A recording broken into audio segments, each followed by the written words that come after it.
নমস্কার বন্ধুরা, সোমা কিচেনে আপনাদের সবাইকে স্বাগত। আজকে আমি আবারও একটা নতুন রেসিপি নিয়ে আপনাদের সামনে চলে এসেছি। রেসিপিটা খুবই একটা সুন্দর রেসিপি হতে চলেছে। প্রথম থেকে শেষ পর্যন্ত দেখার অনুরোধ রইল।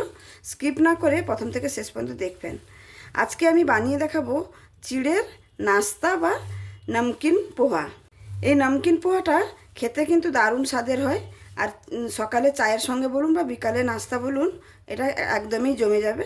তাহলে আমি কি করে বানাই সেটা প্রথম থেকে শেষ পর্যন্ত দেখার অনুরোধ রইল। আর যদি ভালো লাগে তাহলে অবশ্যই লাইক, শেয়ার, কমেন্ট এবং সাবস্ক্রাইব করে আমার পাশে থাকবেন। তবে চলুন কথা না বাড়িয়ে রেসিপিটা দেখে নেওয়া যাক। নাস্তাটা বানিয়ে নেওয়ার জন্য কড়াই একটা বসিয়ে দিয়েছি। আর কড়াইয়ের মধ্যে প্রথমে একটু আমি এই চিড়েগুলো দিয়ে দেব। যেহেতু আমি এখানে পাতলা চিড়েটা নিয়েছি, সেই জন্য অল্প অল্প করে আমি ভেজে নেব। এটা কিন্তু তেল দিয়েও ভাজা যায়। আমি সম্পূর্ণ একটা হেলদিভাবে বানাচ্ছি, সেই জন্য তেলটা এখানে দিচ্ছি না। খালি এমনি কড়াইতে নেড়ে চেড়ে এটাকে ভেজে নেব কুড়কুড়ে করে। এটা খুব হালকা হাতে ভাজতে হবে যাতে চিড়েগুলো না ভেঙে যায়। আর আপনারা যদি মোটা চিড়েটা ব্যবহার করেন তাহলে তো কোনো সাবধানতার কোনো কারণ নেই। এটা যেহেতু একদম পাতলা চিড়ে, সেই জন্য একটু হালকা হাতে এটাকে ভেজে নিতে হবে।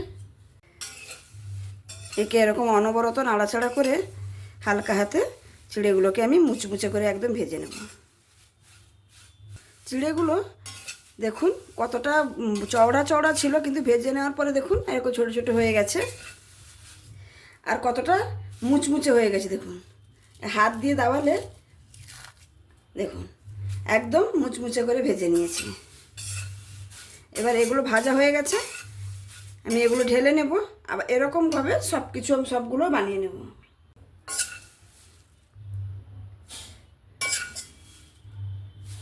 সমস্ত চিড়েগুলো আমি সুন্দরভাবে মুচমুচে করে ভেজে নিয়েছি। এবার ড্রাই ফ্রুটসগুলো ভেজে নেব। ড্রাই ফ্রুটসগুলো ভেজে নেওয়ার জন্য আমি এখানে কড়াইতে সাদা তেল দিয়ে দেব। আপনারা চাইলে সাদা তেলের পরিবর্তে ঘি দিয়েও করতে পারেন, কিন্তু আমি সাদা তেল দিয়ে করছি। তেলটা এখানে গরম হয়ে গেছে। প্রথমে ভেজে নেব চিনেবাদাম। গ্যাসটাকে একদম লো ফ্লেমে করে ভাজতে হবে, তবে গিয়ে কিন্তু বাদামগুলো ভেতর থেকে একদম মচমচে হয়ে যাবে। এখানে আমার চিনেবাদামটা সুন্দরভাবে লাল লাল করে ভেজে নিয়েছি। এবার তুলে নেব। এবার ভেজে নেব আলমন্ড বাদাম। আমি আলমন্ড বাদামগুলোকে এরকম লম্বা লম্বা করে একটু কেটে নিয়েছি।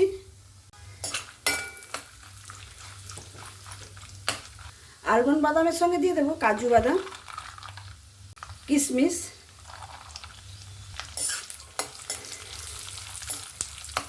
কাজু, আলমন্ড, কিশমিশ সুন্দরভাবে ভাজা হয়ে গেছে, আমি তুলে নিচ্ছি। এবার আমি ভেজে নেব নারকেল। নারকেলটাকে একদম পাতলা পাতলা করে কেটে নিয়েছি।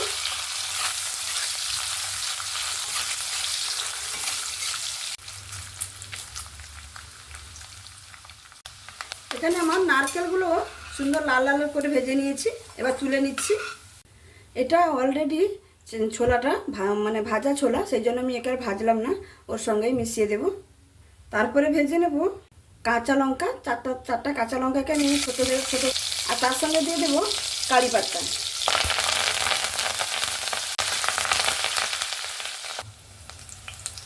কাঁচা লঙ্কা আর কারি পাতাটাও সুন্দরভাবে ভাজা হয়ে গেছে, এটা তুলে নিচ্ছি। সমস্ত কিছু ভাজাভাজি হয়ে গেছে। এবার কড়াইতে সব কিছু দিয়ে মিক্স করে নেব। তার জন্য প্রথমে আমি ঘি দিয়ে দেব। এখানে আমি 2 চামচের মতো ঘি দিয়েছি। ঘিটা এখানে গরম হয়ে গেছে। এবার আমি চিড়েগুলো যে ভেজে রেখেছিলাম সেইগুলো দিয়ে দেব।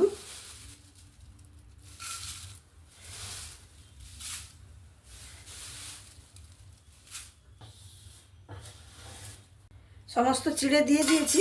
এবার চিড়েটাকে ভালো করে নেড়ে নেব।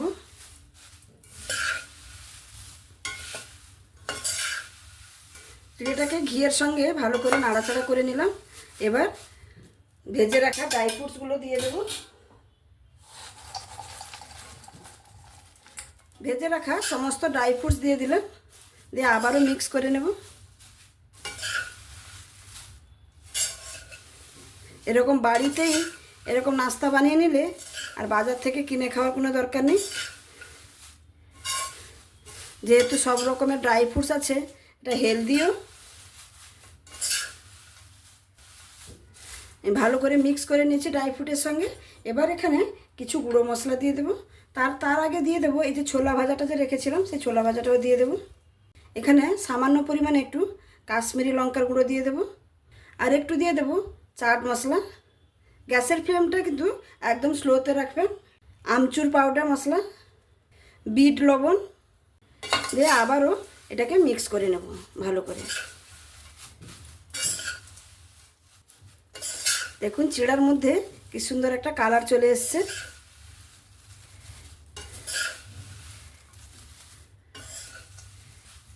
সম্পূর্ণভাবে রেডি হয়ে গেল আমার এই চিড়ার নাস্তা বা নমকিন পোহা। ভালো করে মিক্স করে নিয়েছি। এবার আপনারা নিশ্চয়ই দেখতে পেলেন কত কম তেলে আমি এই নাস্তাটা রেডি করে নিলাম।